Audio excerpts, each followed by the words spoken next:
Okay. அடுத்த practical வந்து யூக்குழாயை பயன்படுத்தி திரவம் ஒன்றோட அடர்த்தி துணியில இல்லாட்டி சார் அடர்த்தி துணியிறது. சரியா? ஓகே. இப்போ உங்களுக்கு தெரியும் யூக்குழாயை பயன்படுத்தி சார் அடர்த்தி துணிய போல இங்கே டோட்டலாகவே நான் அமுக்கத்தை யூஸ் பண்ணி தான் சமன்பாடுகளை எழுதி கொண்டு போவோம். சரியா? இப்போ ஒன்றாவது தேவையான விஷயம் என்ன? ஒரு ஒரு பலகைக்கு இல்லாட்டி செங்குத்தான ஒரு பலகைக்கு இணைக்கப்பட்ட ஒரு யூக்குழாய். ப்ராக்டிக்கல் செய்யணும் என்ன? ஒரு யூக்குழாய் வேறு எனக்கு தேங்காய் எண்ணெய் சின்னொரு முகவைக்கு தேங்காய் எண்ணெய் கொஞ்சம் இல்லாட்டி அளக்கப்பட வேண்டிய திரவம் கொஞ்சம். ஓகே. வேறு புனல் தேவைப்படலாம். ஏண்டா திரவங்களை ஊற்றுறதுக்கு புனல் தேவைப்படலாம். அந்த விஷயங்கள் தேவைப்படையும். சரியா? ஓகே. இப்போ திரவங்களை ஊற்றிட்டு நான் திரவங்களை எப்படி ஊற்றுறோம்ன்றெல்லாம் புறைய சொல்கிறேன். அப்போ ஃபஸ்ட்டு சும்மா செய்முறையை சொல்கிறேன். திரவங்களை ஊற்றிட்டு என்ன செய்யணும்? திரவங்களை சமநிலையை அடைய விடுறேன். திரவங்கள் சமநிலை அடைஞ்ச பிறகு உங்களுக்கு தெரியும் ஒரே திரவத்தில் இந்த ஒரே மட்டத்தில் அமுக்கம் சமநிலைக்கும். இப்போ நான் அமுக்கத்தை சமப்படுத்தினேன்டா பார்த்தீங்கன்னா வளிமண்டல அமுக்கம் ஈக்கின்னு. இப்போ இங்கே வளிமண்டல அமுக்கம் பையன்டா இந்த உயரம் HW. அப்போ இந்த அமுக்கம் சொல்லுங்கள் பார்ப்போம். பை ப்ளஸ் H ρg, அதாவது HW ρWg. திரவம் ρW, சரி வாட்டர், இங்கே ஆயில் இப்படி அது சமன் இங்கே பை ப்ளஸ் H0 ρ0g. சரியா? ஓகே. H0 ρ0g.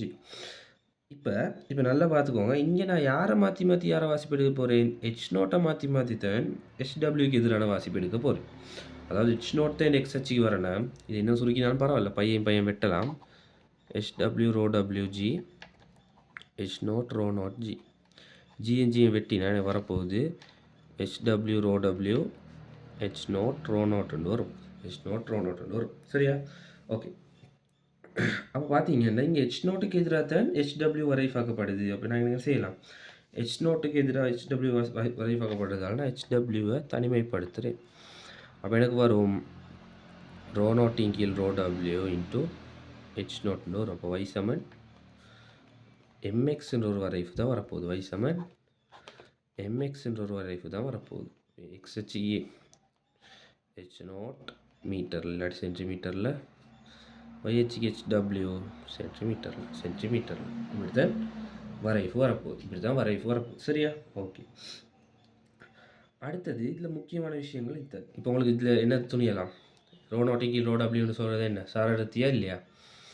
ஓகே. அப்போ தேங்காய் எண்ணெய் அடர்த்தி சார் அடர்த்தியை துணியலாம் உங்களுக்கு. ஓகே. சரி.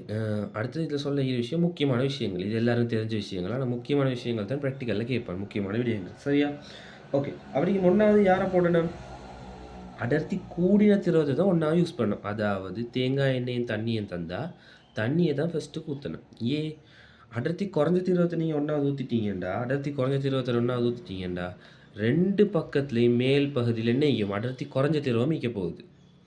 இப்போ அடர்த்தி கூடினது ஊற்றினா அடர்த்தி கூடின கீழே போய்த்துட்டு மேலே இடத்த அடர்த்தி குறைஞ்சது கொடுக்கும். அது ஓகே.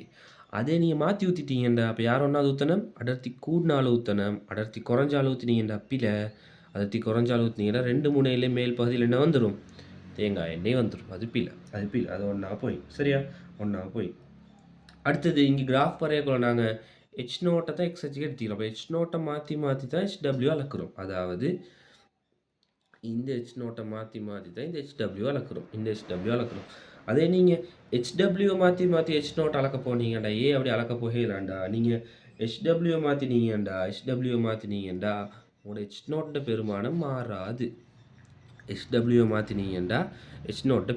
மாறாது. ஏண்டா கிராஃப் கொண்டு வரையணும்டா ஒரு ஆளை மாற்றக்குள்ள ஒரு ஆள் மாறணும். அப்போ நல்லா பார்த்தீங்கண்டா நான் H0 மாற்றினா தான் HW மாறும். H0 மாற்றினா தான் HWட பெருமானம் மாற்றம் அடையும்ன்றதால நான் இந்த அச்சுகள் என்ன செய்யலை?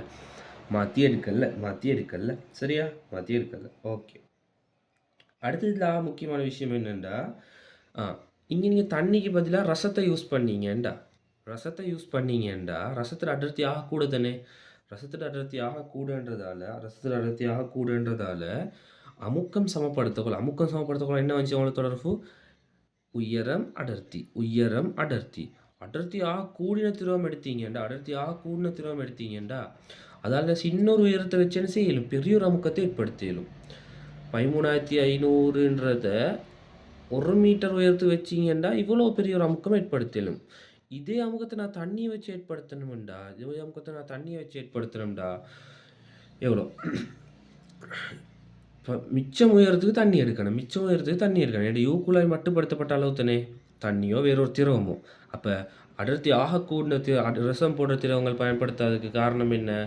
அதால ஏற்படக்கூடிய அமுக்கம், அதால சின்ன ஒரு உயரத்துக்கே அமுக்கம் பெரிய ஒன்றை ஏற்படுத்த இயலும்.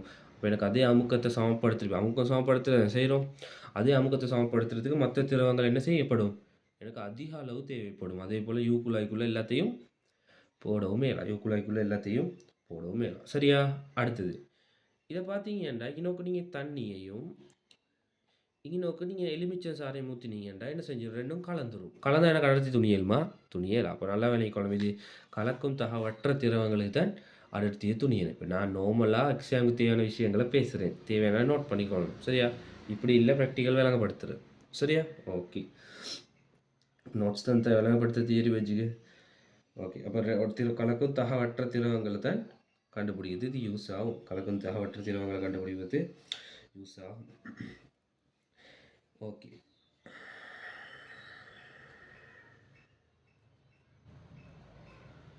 இப்போ கலக்கிற திரவம் ஒன்று கண்டுபிடிக்கணும்னா என்ன செய்யணும்? கலக்கக்கூடிய திரவம், அதாவது எலுமிச்சம் பழச்சாறு சாரடுத்தி துணியணும்டா, எலுமிச்சம் பழச்சாறு சாரடுத்தி துணியணும்டா, ஃபஸ்ட்டு உங்களுக்கு எலுமிச்சத்துக்கும் தேங்காய்க்கும் ப்ராக்டிக்கலாக செய்யலாம்.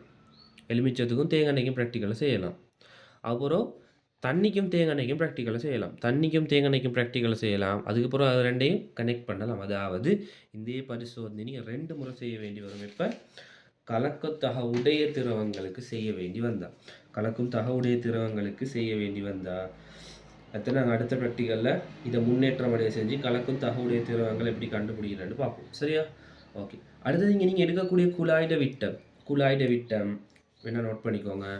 ஒரு 0.7 மேலே ஒரு சென்டிமீட்டருக்கு இடையில 0.8 சென்டிமீட்டர் 1 சென்டிமீட்டருக்கு இடையில இருந்தால் நல்ல. மிச்சம் சின்னதாக எடுத்த என்ன பிள்ளைண்டா, மயிர்துளை குழாய் விளைவு காரணமாக, அந்த எழுச்சி காரணமாக அவங்களுக்கு என்ன செய்யும்? மேற்பரப்பு இழிவு செய்யலாம் வரப்பாக்கும்.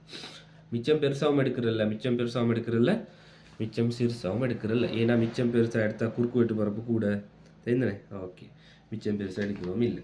சரி, இதில் அடுத்த முக்கியமான விஷயம் என்னென்னா, இப்போ உங்களுக்கு சில திரவங்கள் கலக்கும் தகவற்றது தான். உதாரணத்துக்கு ஒரு ஜெலிமாய் ஒரு திரவமும் இன்னொரு தண்ணி மாயின்னு, ரெண்டுமே ஒரே கலரில் மாயினா கண்டுபிடிக்க கஷ்டம். ரெண்டும் கலக்காட்டியும் ரெண்டும் ஒரே கலர்னா கண்டுபிடிக்க கஷ்டம். விரும்பினா அவங்களுக்கு என்ன செய்யலாம்? நிறமூட்டலாம். ஆனால் நிறமூட்டினா என்ன செய்யும்? யாரும் கேள்வி கேட்கணும். நிறமூட்டுவதன் மூலம் வாசிப்பு வேறையா வந்துச்சான். அப்போ என்ன காரணமை கேளும்? நிறமூட்டுவதால் அடர்த்தி கொஞ்சம் மாறி கேள்வி. நிறமூட்டி செய்யலாம், பெரிய அளவு மாற்றம் வராது. ஆனால் பெரிய அளவு மாற்றம் வராது. இப்போ எனக்கு என்ன செய்யலாம்? அதாவது காரணம் என்னன்னு கேட்டால் அடர்த்தி மாறுதுன்னு சொல்லலாம். ஓகே, சரி. அடுத்தது இப்போ நீளங்களில் அளக்கிறது நான் யூஸ் பண்ணுற ஆள் யார்? இப்போ உங்களுக்கு தெரியும், இங்கே 2 மீட்டர் கோலை நினச்சிப்போம் கட்டி ரப்பர் பேண்டில். மீட்டர் கோலை நினச்சிப்போம் ரப்பர் பேண்ட் மேலோக்கும் கீழோக்கும் ரப்பர் பேண்ட் போட்டு கட்டி நினச்சிப்போம் மீட்டர் கோல். மீட்டர் கோலால் வாசிப்பு எடுக்கிறதால உங்களுக்கு தெரியும் சதவீத வலு 1% விட குறைவாய்க்கணும். அதாவது நீ தியரில் பார்த்தீங்கன்னா விளங்கும், 1% விட குறைவாய்க்கணும்டா என்னோட வாசிப்பு எப்படி இருக்கணும்? 10 சென்டிமீட்டரை விட எப்பயும் எப்படி இருக்கணும்? கூட உள்ள வாசிப்பாக எடுக்கணும். இந்த உயரங்கள் எப்படி இருக்கணும்? 10 சென்டிமீட்டரை விட கூடின வாசிப்புகளாக இந்த உயரங்களை நான் பேன்றதுல கண்ணும் கருத்துமா ஈக்கணும். சரியா? ஓகே. அதே நீங்கள் நான் சொன்ன ரசத்தையும் தண்ணியை யூஸ் பண்ணி ப்ராக்டிக்கலை செஞ்சீங்கன்னா, உதாரணத்துக்கு அப்போ எப்படி வரும் இந்த சமன்பாடு? HW ரசத்துக்கு நான் ஐன்னு எடுக்கிறேன்னு, சும்மா HI ρ ஐண்டு வரும். சரியா? HI ρ ஐண்டு வரும். சும்மா ஐந்து எடுக்கிறேன். HW ρW HI ρ I. உதாரணத்துக்கு தண்ணீர் அடர்த்தி 1000 தெரியும்.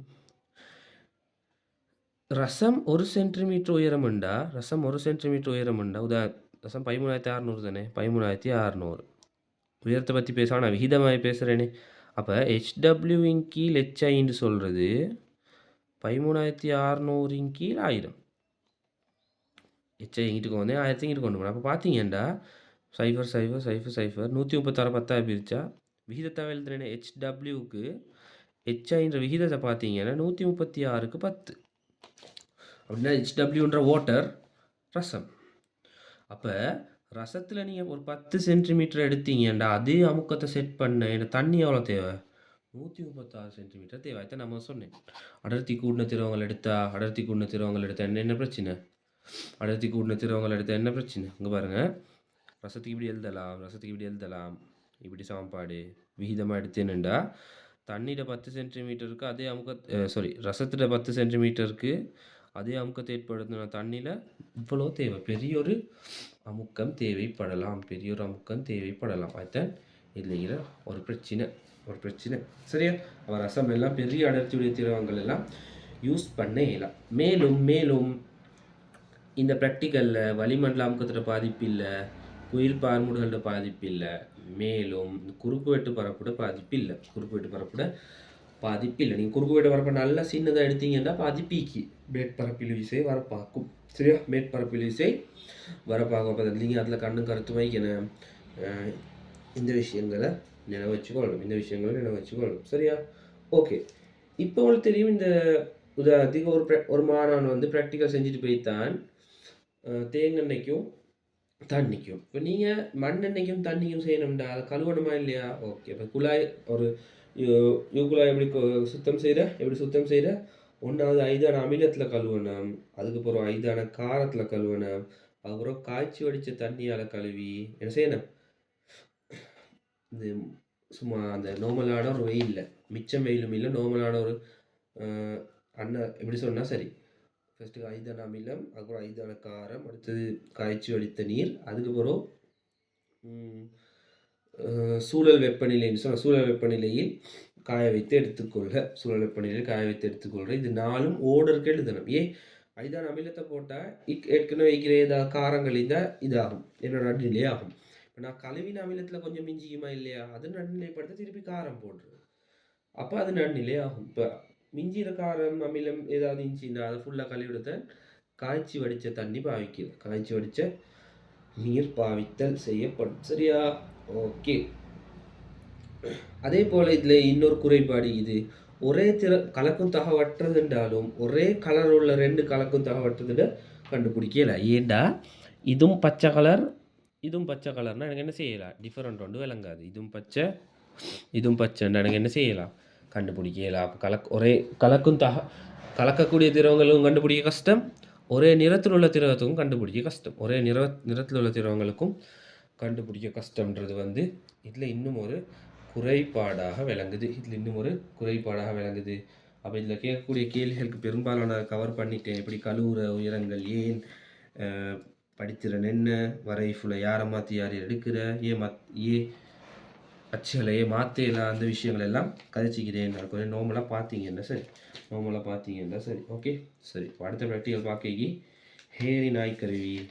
ஹேரி நாய்க்கருவியோட மெக்கானிக்ஸ் ப்ராக்டிகல்ஸ் முடியுது. சரியா? மெக்கானிக்ஸ் ப்ராக்டிகல்ஸ் முடியுது.